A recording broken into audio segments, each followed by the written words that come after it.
don't do the debt snowball. You want to pay off the highest interest rate first. For example, paying off the 0% interest and the 4.99% interest rate before the other three that are 20% or more interest debt is insane. You could be done before the third year paying less interest. This is a comment I got on a video that I made where I show the difference between making the minimum payments on a debt and using the debt snowball method to get out of debt faster. And in that video, I demonstrated that the client that I was working with could pay off their debt 4 years faster by using the debt snowball method versus making the minimum payments, which is pretty dang good.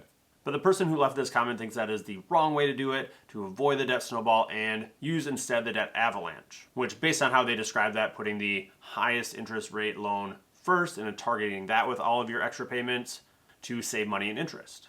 There are a lot of opinions on whether the debt snowball method or the debt avalanche method makes more sense to pay off debt. And so in this video, I figured we can put that theory to the test to see if this person is correct, that it really is insane to use the debt snowball method instead of the debt avalanche in this case. And I want to see if this client's debt could be paid off in 3 years versus 5 years if they just change the order of how they pay the debt off. So here I've got the original debt snowball spreadsheet that I made for this client, and we can see it starts in July of 2024, and they are going to be debt-free by November of 2029 with $869 left over after completely paying off all of their debt. The comment made on this video is that by reordering the debt, this person could be debt-free in 3 years or by the third year, which would be July of 2027. So let's test it out. Here I have the exact same debts, same interest rates, but aligned with the highest interest debt first and going down to the lowest interest rate. So you can see starting in July of 2024 again, you can see that these first two debts have the exact same interest rate. And when that happens, I use the principles of the debt snowball and I put the smallest debt first. Our next highest interest rate is 19.99, followed by 4.97, and then the 0% interest rate last, just as the commenter suggested. So now we do the next step, which is to drag these down so our formulas automatically calculate when each of these debts is going to be paid off. And I've got this formatted so it automatically will turn green when it goes negative. Ooh, almost there. There we go. I'm going to speed it up for these other 4 debts. All it is clicking this blue button here, dragging down until they're all paid off.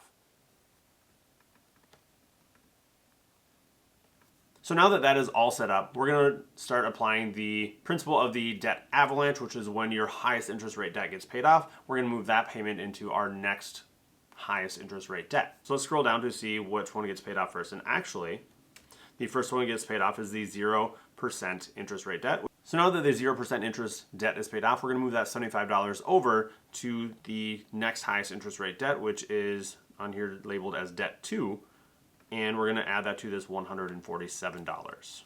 Our new minimum payment on this high interest rate debt is $222, and we're going to drag this down until it is paid off.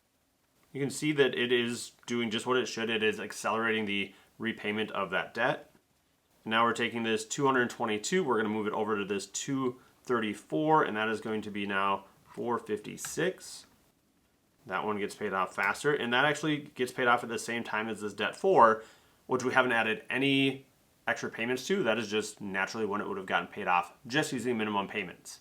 And now we're going to combine all 3 of these payments together. 265 plus 456 plus 314, and we're going to add it in here, and it should be $1,035. And this is the last step of this debt avalanche. We're just going to drag this down until it is debt-free to see if it is faster than the debt snowball. We can already see that we have surpassed July of 2027 up here, so the accuracy of that comment is not accurate. However, we're going to see if it is faster than the debt snowball. And now we can see when this person would be debt-free if they use the debt avalanche, which targets the highest interest rate, versus the debt snowball, which targets the lowest total debt amount. And the winner is neither. It's a tie. This person would pay their debt off in November of 2029, which is exactly the same as the debt snowball. November of 2029, the debt snowball had $869 left over, and so did the debt avalanche. Like, these were exactly the same. It did not matter which debt repayment method this person used, debt avalanche versus debt snowball. The results were exactly the same.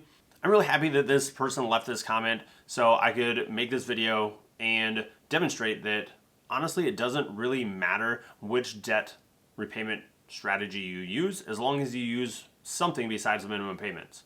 Are there scenarios where the debt avalanche will get you out of debt faster than the debt snowball? Absolutely. Just like there are scenarios where the debt snowball is going to get you out of debt faster than the debt avalanche.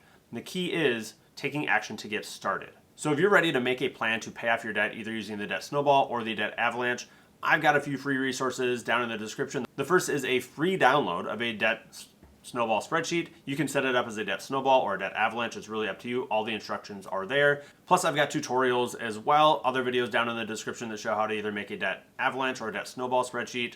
You can watch those, go step by step through them.